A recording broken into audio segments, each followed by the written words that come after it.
تمہارا در میرا در ہے، میرے نبی کا در وہ در ہے قسم خدا کی آج تک کوئی خالی لوٹا ہی نہیں ہے۔ اگر کوئی انسان میرے نبی کی بارگاہ میں کوئی بھی مراد لے کر کے گیا، جب گیا تو بے مراد، لیکن جب واپس ہوا تو بامراد۔ کوئی بھی سوالی میرے آقا کی بارگاہ سے خالی نہیں لوٹا۔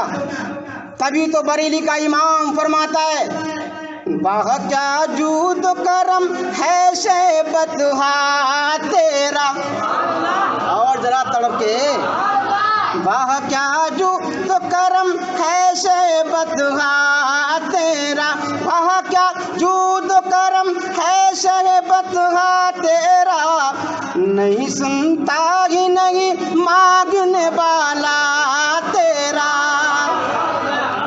وہ میرے نبی کا در ہے کہ جو مکہ آقا کے دربار میں گیا کبھی خالی ہاتھ واپس نہ ہوا، خالی جھولی لے کر کے گیا، لیکن جب واپس ہوا تو جھولی کو بھر کر کے واپس ہوا۔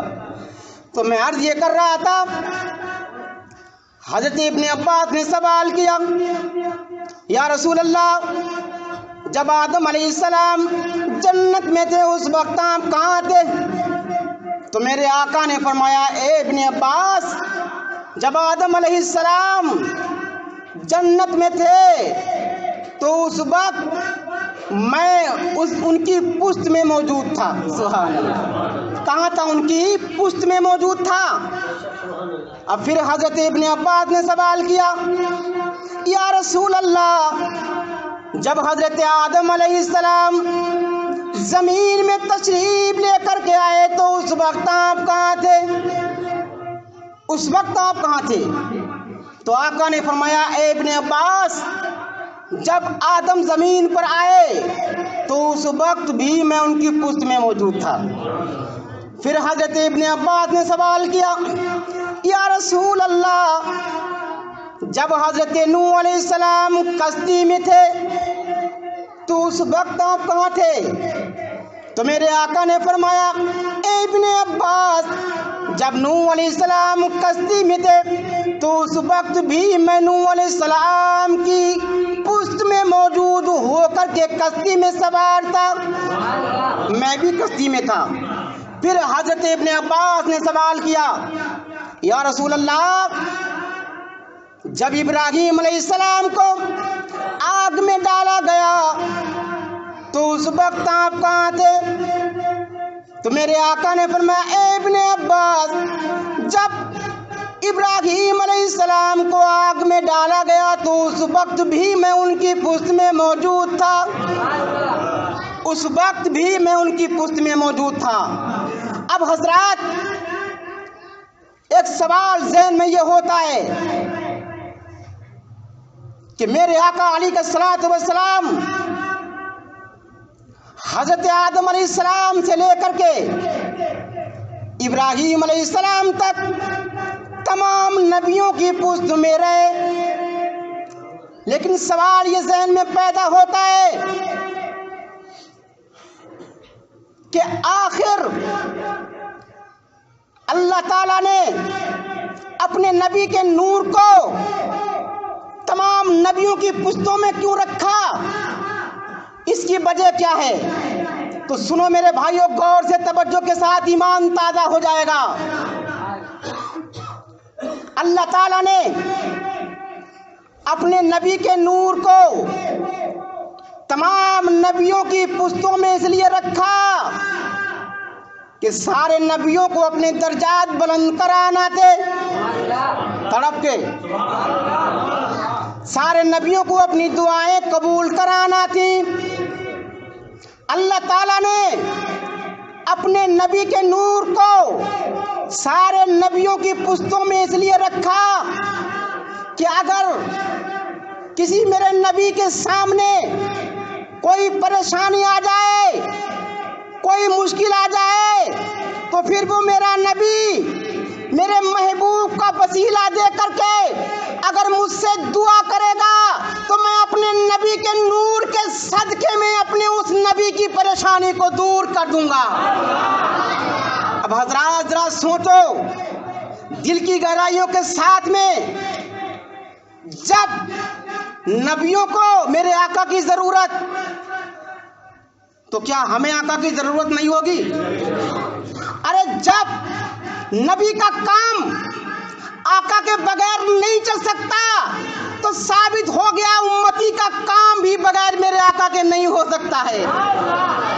حضرات، اگر تمہیں کامیاب ہونا ہے، ہمیں اور آپ کو اگر جنت پانا ہے، اپنی زندگی کو کامیاب کرنا ہے، اپنی زندگی کو اچھا بنانا ہے، تو ہمیں چاہیے کہ ہمیں اپنے سینے کو محبت رسول کا مدینہ بنانا ہے۔ اگر تم کامیاب ہونا چاہتے ہو تو مدینے والے آقا کا دامن مضبوطی سے اپنے ہاتھوں میں تھامے رہو، انشاءاللہ تعالی ہر شاعر کہتا ہے، فرشتہ تھا نہ آدم تھے نہ ظاہر تھا